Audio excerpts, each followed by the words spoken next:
If you've been scrolling through endless spec sheets, watching YouTubers compare the same dozen pre-built rigs, and still feel that nagging doubt about whether any of them will actually fit into your life, this review is here to cut through the noise.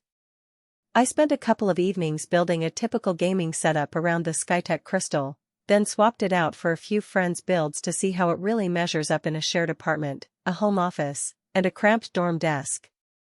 Link is in the description if you want to check the product details on Amazon. First off, the most common hesitation I hear from folks eyeing a pre-built gaming PC is the fear of paying for a paper spec that looks great on paper but ends up being a bottleneck in everyday use. The Crystal tries to answer that with an AMD Ryzen 7 5700 and an NVIDIA RTX 5060. That CPU sits at 3.7 GHz base and can boost to about 4.6 GHz, which is more than enough for modern titles at 1080p and even 1440p when you're not chasing ultra-high frame rates.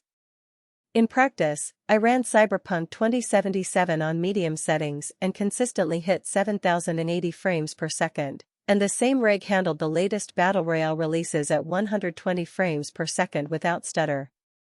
For a gamer who streams on the side, those numbers mean you can keep your audience happy while staying in the sweet spot for visual fidelity. The 32GB of DDR4 3200 RAM feels like a luxury you didn't realize you needed until you opened a dozen browser tabs, launched Photoshop for a quick thumbnail, and then jumped straight into an intense match of Valorant. The extra memory eliminates the occasional hitch you might see on a 16GB system when the OS starts juggling background processes. Real-world testing showed that even after an hour of continuous gaming, the system never dipped below 30GB of free RAM, which translates to smoother multitasking and less chance of hitting the dreaded out-of-memory warning during long sessions. Storage is another area where the Crystal makes a noticeable difference. A 1TB NVMe M.2 SSD boots Windows 11 in under 10 seconds, loads game worlds in a flash, and gives you enough room for a decent library without resorting to an external hard drive. I compared load times on an older SATA-based pre-built and found the Crystal shaved off roughly 30 seconds on average when launching large open-world titles. If you've ever felt the frustration of waiting for a game to load, that speed boost feels like a tangible productivity gain, especially when you're juggling school assignments or work deadlines alongside your gaming time. Now, the RTX 5060 is technically a mid-tier card, but it comes with 8GB of GDDR7 memory, which is a step up from the older GDDR6 chips you see on many budget cards.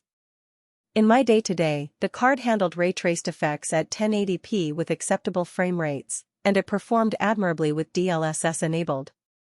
If you're a casual gamer who enjoys occasional visual flourishes, the RTX 5060 gives you that extra polish without forcing you to crank up the resolution to 4K.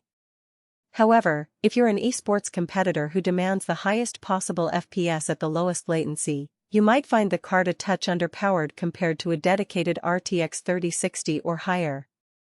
In that scenario, you could still game comfortably, but you'll be sacrificing a few frames that matter in a 1v1 showdown. One practical strength that often gets overlooked in pre-built specs is the cooling solution. Skytech equipped the Crystal with a high-performance air cooler that sits relatively quiet while the CPU is under load. During a marathon 3-hour gaming session, the fan noise stayed in the low 30s decibel range, barely audible over the game's soundtrack. The case also provides decent airflow with front intake vents and rear exhaust, which means you won't be dealing with hot spots that force you to throttle performance. For anyone living in a small apartment where noise complaints are a real concern, that quiet operation is a genuine advantage. On the flip side, the power supply is a 650W gold-rated unit. It's sufficient for the components that come with the Crystal, but it leaves little headroom if you plan to upgrade the GPU later. I spoke with a friend who wanted to swap in a newer RTX 4070 down the line. The existing PSU would be operating close to its limits, potentially shortening its lifespan or requiring an additional upgrade. So, if you anticipate major future upgrades, factor in the cost of a higher wattage PSU as part of your overall budget.